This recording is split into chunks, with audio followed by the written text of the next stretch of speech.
Good morning! Kagigising ko lang. Nagluto ako ng champurrado for my breakfast. Ayan, si mother kagigising lang po. Asya kung asan daw ako. Lalabas ba daw ako? Ganyan ako kaganda na nag-ask ka na kung saan ako papunta.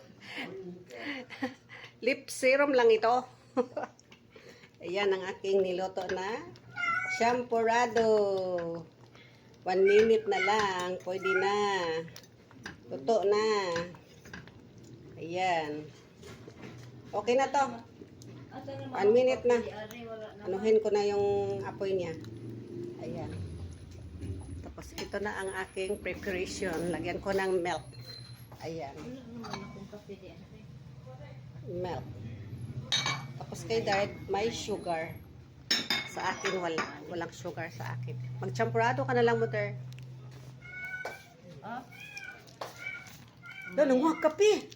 Ayan. Nawa man akong kape. Pero sa kanya pa rin man yung kape na yan. Stick. Pero nag-asya. Asya ng ng milk. Kasi pag magkape siya, hindi niya ubusin. May natira na, half ng mug niya, or 1/4 or 3/4. Yan ba? Hindi talaga niya maubos-ubos. Yan, sinabihan ko, wala na kasi nagsayang-sayang ka ng Ato naman di ay. Nawa na. Ito na. Pagiti ko doon.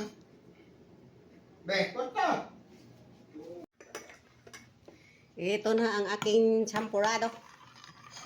Ayan. Breakfast na tayo. Pero nag-prepare din ako ng kape. Tikman muna natin kung okay ba siya kasi wala siyang sugar. Sira ko ni-prepare ng kape. Mga ira ba itong kape? Sobrang matabang. Lagyan ko lang ng half kutsarita. Si mother po doon, nag-ano po. Ayan.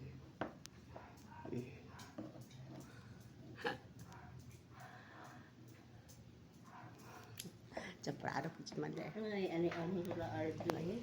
Ano kapailan ng RD? Ano ako ng adoy. Ay, hindi na lang ako. Ay, medyo hindi man sobrang tabang. Yan lang po. Breakfast po tayo ng champurrado. May mga ulam naman ako dito. Abono ni akong. Yan. Once in a while. Tama, once in a while. Tapos na pala ako nag-breakfast ng aking champurrado. Ito na, wala nang laman. Ako na padakan pa. Okay.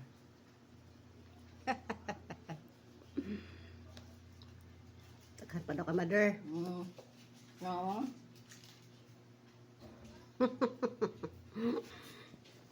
Yun lang. Bye-bye. Happy Friday. Good weekend.